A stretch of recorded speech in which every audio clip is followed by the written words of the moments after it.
So yesterday, along with millions of people in the city of Montreal, the country of Canada, and the continent of North America, I looked up and I saw a solar eclipse in totality. It was a profoundly beautiful experience. And yeah, I know something like this is like very interesting a few days before it happens, and then when it's happening, everyone cares. But then afterwards, there's only a few hours that people care about it, and then it's like, okay. Quickly fades from everyone's memory until, maybe 10 years from now, when you'll be like, remember that eclipse? Oh yeah, that was cool. But before that happens, I wanted to share a few thoughts on what that experience meant to me. And I think whether or not you live somewhere that saw the eclipse, hopefully this will resonate with you. Because what I want to talk about today is eclipse-like moments. How to add eclipse-like moments to your life. And how to experience that sense of wonder, not just for 2 or 3 minutes when the sky goes dark, but really for as long as you want, whenever you want. It goes without saying that I am not enlightened. Anyone who knows me will know that. I'm far from enlightened, but I'm on the path. At least I'm trying to add moments of serenity to my life, let's say. The thing about an eclipse is, whether you care about it deeply or not, it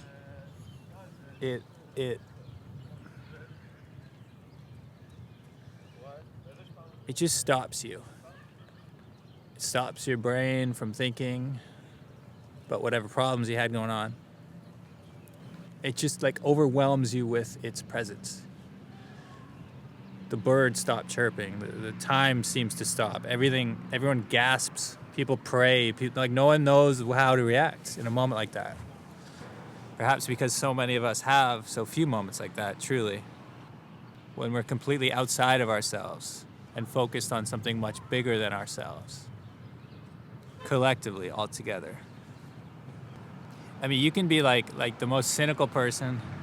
I'm sure everyone had at least one friend who was like, I don't care about the eclipse, bro. Happens every couple of years, I hear it's gonna be cloudy anyway. Pretends they're gonna stay home and not look up. But then when the sky goes dark, there's no skeptics anymore. It moves something in you at a primal level. Even the bus driver who might be thinking, eclipse, there's gonna be more traffic, there's gonna be so many cars on the road. When the sky goes dark, you feel something in your old, jaded heart. I don't know why the bus driver I'm imagining is old and jaded. Sorry to any bus drivers out there.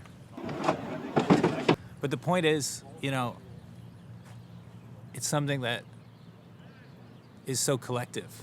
And we have so few of those collective moments in our society anymore. There can be things that bring you a profoundly deep sense of joy, which you can't share with other people. If you're a Muslim, a Christian, or a Jew, there will be days and moments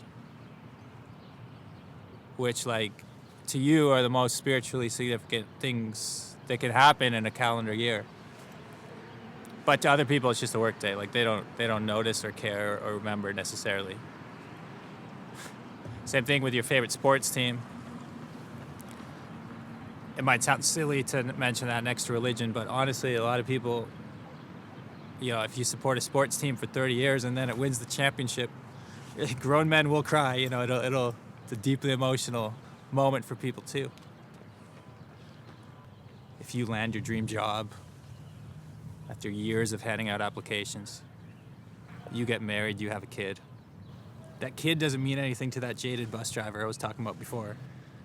It means something intensely beautiful to you and the people around you who care about you.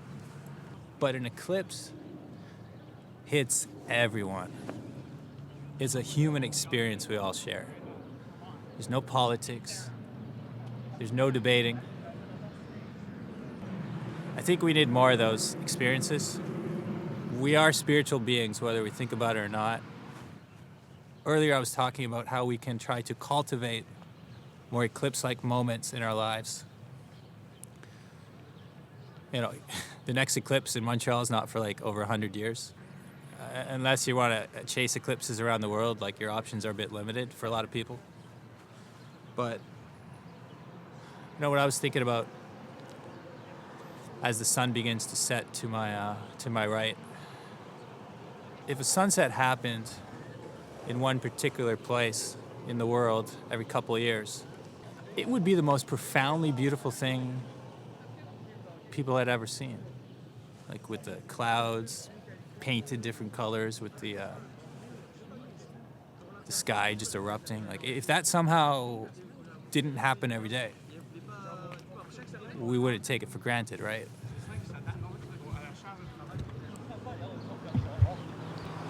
But because we have some version of this every day, we don't even bother to look outside most of the time. In the case of a sunrise, we usually don't even wake up. I know I don't.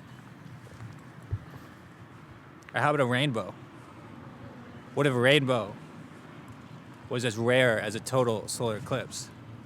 People would do pilgrimages to like far off places in the world to see it, and then come home and be like, yeah, all these colors, and it stretched the entirety of the sky. And people would be like, oh, come on, it couldn't be that cool. What are you talking about? You're crazy. What I'm saying is, if you look closely, there are eclipse-like moments all over the place. We just take them for granted, and we forget how cool this planet is, how cool the outer space is, how cool humans are. Collectively. I don't mean humans who look like you or think like you or live in the same place as you, support the same sports team or the same religious group or the same, you know. We got a lot of love for the people who are inside of our in-group. But then all the others we often forget about. Are there more ways that we can have like collective human reminders of what brings us together without needing the literal sun to be blocked in the sky to give us that reminder? Humans all over this planet are all the same deep down. We all want the same things. We all just want a good life, security, safety, happiness, peace. We just have different ways of getting there, you know? I don't know. Am I talking gibberish here? Sometimes you gotta talk a bit of gibberish to get to a bit of truth. Don't forget, we're on a tiny rock floating through space. We're all in this together. Life is hard for all of us. So we may as well enjoy. And every once in a while, we may as well look up. Catch you next time.